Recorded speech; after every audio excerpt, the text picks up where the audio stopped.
Good morning, guys. It's Rachel Castille, and today I want to talk to you about no one can determine your value but you. I've been on a journey of getting trauma out of me, healing, rewiring how I see myself, like a total rework that I can step into everything that I've seen myself doing, that I see that God has called me to. But I have lived trapped in the words of other people, trapped in the opinions of other people. And if what someone says about you limits what you do in the outside world, they've stolen your destiny from you. And really, you let it happen. Nobody actually has that power. That's something God's shown me is, people go, ooh, witchcraft, it's so powerful. It's like, no, it only plays on what your subconscious mind believes about itself. And for example, little out of breath here. If you feel like I have to have the support of my dad to do and to love myself, to do what I'm called to do, to enjoy my life, I have to have the approval. Somebody has to understand me, has to, I'm speaking for myself, to be honest, but yeah, that right there, if you believe that, then you're hung up by the lack of something that somebody hasn't given you, right? It's almost like you feel owed, or you feel like you have to find it somewhere else. And yeah, genuinely, whenever you put yourself in a situation where you start to show up anyways, you break the power of it. That's what I'm experiencing in my life. And if you choose to live a different life, if you choose to live what you want to live, you can do that yourself. You can, as you put one foot in front of the other, you can build whatever you want to build. You can release what God has put inside of you, that what somebody says about you doesn't get to dictate that, doesn't get to alter your own actions. And that's something I have to come to grips with, is I have free will, and with my free will, I've chosen to move at the pace of the approval of other people. The pace of trying to avoid ridicule, trying to avoid slander, managing whether people lie on you or not, or talk about you. And I look at, am I gonna live under that for the rest of my life? Is that how I want to live? And no, I choose not to let trauma, not to let opinions of other people, perceptions, to determine what I do or I don't do. And that's been the snare of my life. That's been the vice of my heart, is containing and hiding my pearl, and interpreting that almost like protecting my pearl from swine, but you never birth it, so in a sense that has to change. It has to break, or you never walk it out, so there are things that are overdue. If you relate to this, great. I sense it in myself. So things that are overdue and being birthed, and these are reasons why I've contained what I've seen, what I want to do. And so basically I've been going up against my emotional patterns. All this stuff is coming up as I walk out building my business. That's where I really see it showing up in my life, is I find out all my patterns when I get on the path of doing what God has called me to do, manifesting what I've seen, having conversations about where I'm going.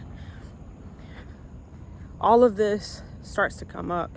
And just yesterday, I had a deeply emotional day, like a lot of stuff just coming up. And in a way, it can feel like it's, like slowing me down. I can almost see emotional things that way, but I just realized like it's something I have to process out of me. I have to let it come up, let it leave, and just rest in the fact that God is healing me, that God is showing these things to me, and that I'm able to just let it out, that God's bringing up what I can deal with, what I can process. And yeah, so let your trauma come out. If you keep it pushed down, I keep feeling like something's landing on my arm. Anyways, yeah, if you keep it in you, it will keep you from being the real you. So however it comes out, I kind of do that on video too. Like, I just have the conversations. I give myself the freedom to not let those things keep me in a place of being on the sideline because, hey, I'm processing through things. It's like, well, that's a part of the journey. It's a part of healing. It's a part of stepping back into my value, is all the experiences or the words spoken over me that caused me to step out of my real identity, to maybe manage what's been said, or as I keep that pain in, I don't move forward anymore. It takes me off of my course, and guys, so I just want to encourage you with my journey and just say, like, pick up what actually matters to you. Begin to be who God created you to be again. Step into it, share what's on your heart, and it'll benefit other people, because we're not the only ones who've walked through the things that we've walked through.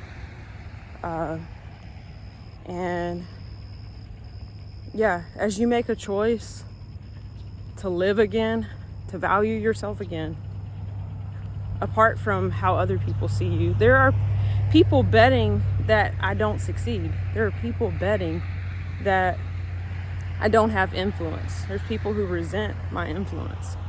And there's people who absolutely resent yours too. But what do you do with your free will at the end of the day? Do you be an influence? Or do you let their resentment of it be the reason you don't do anything, And I'm not saying I'll make a video every single day. Just the last few days, I've had early morning airport trips and stuff that I've taken people to Houston, and my schedule's a little different. So when I can, I will, but I want to continue to show up in my journey and to practically be present and continue to do this. Like, I want to stay true to what I'm called to do. I want to stay true to my voice, to my influence, to sharing my journey authentically. And I am learning the value of my voice as I speak. Through the action I take, I break off the past.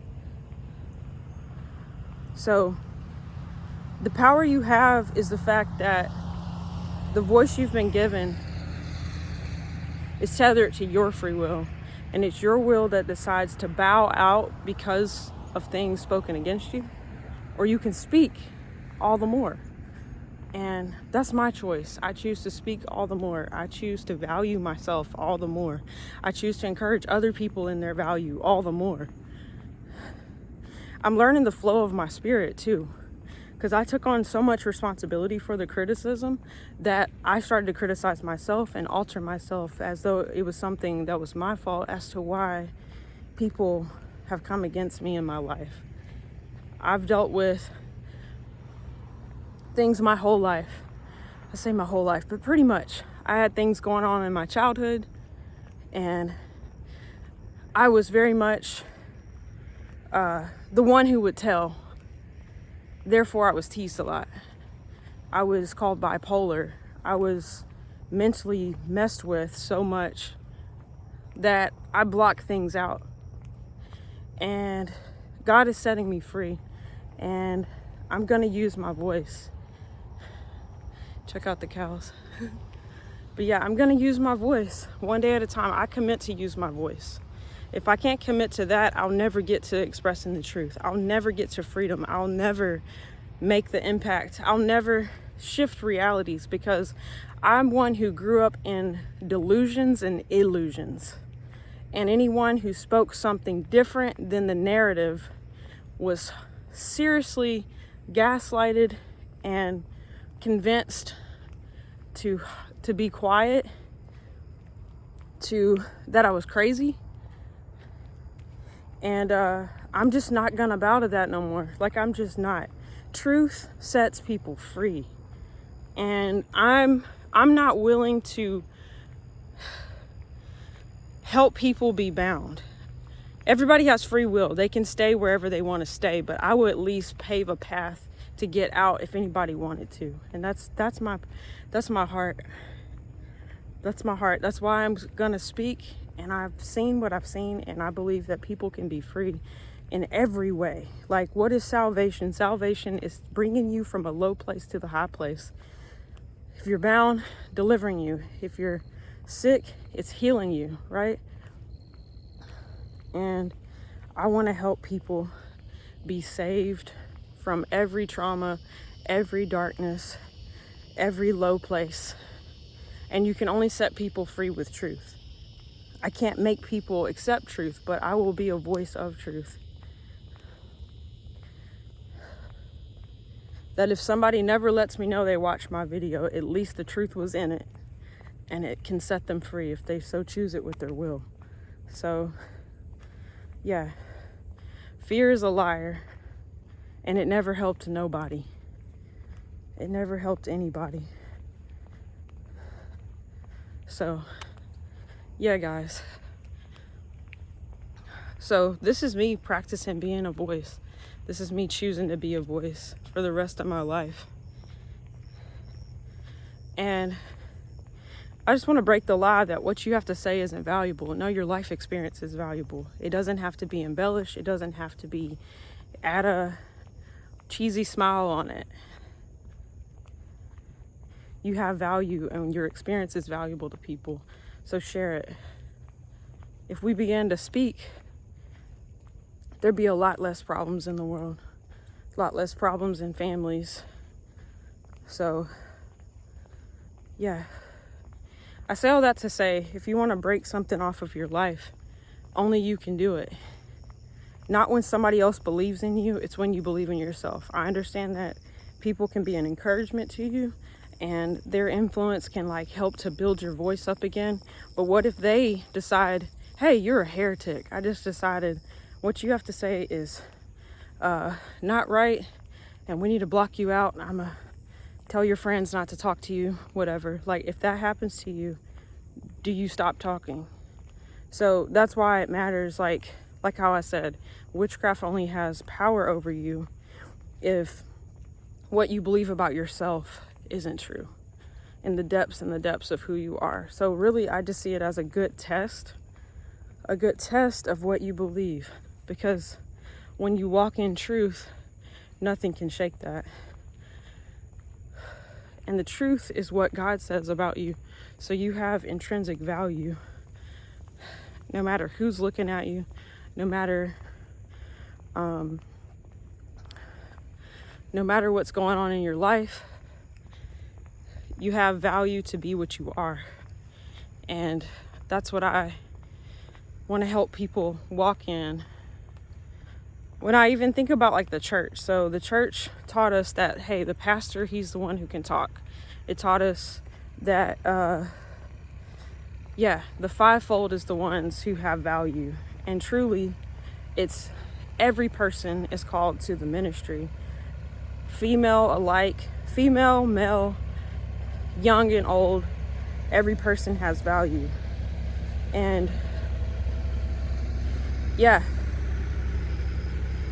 the same spirit that dwelled,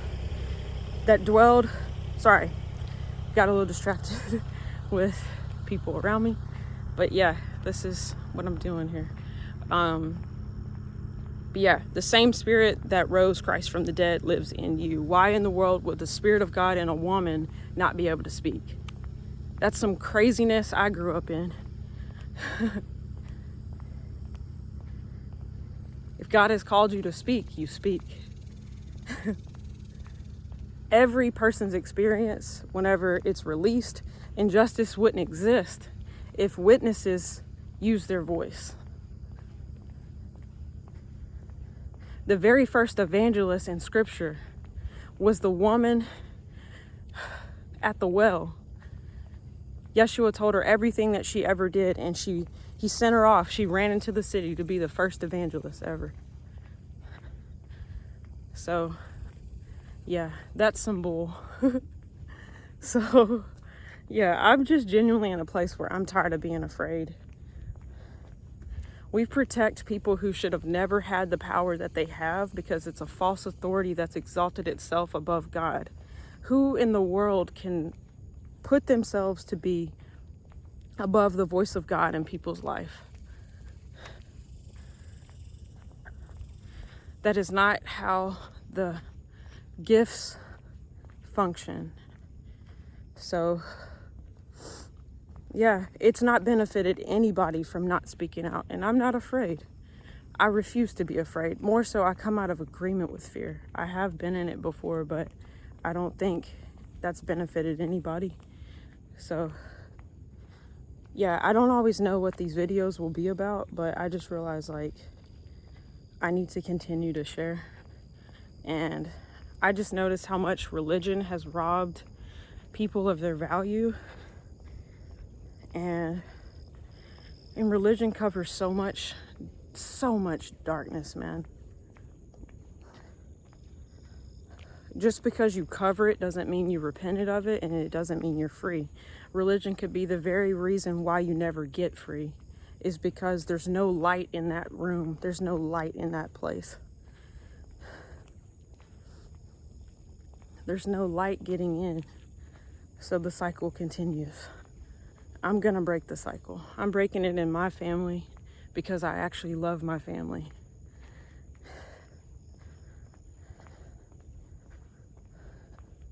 It's not love to keep people in darkness. It's not love to keep people in cycles. So, yeah, that's what God's teaching me. And, yeah, it does nobody any good to play small. So, yeah, guys. Well, that's it for this video. And I will continue. The more walks I go on, I actually love being in nature, so I like this format, and I'll probably, I'll continue with this. So, but yeah, thanks for watching. Have a blessed day. See y'all on the next one.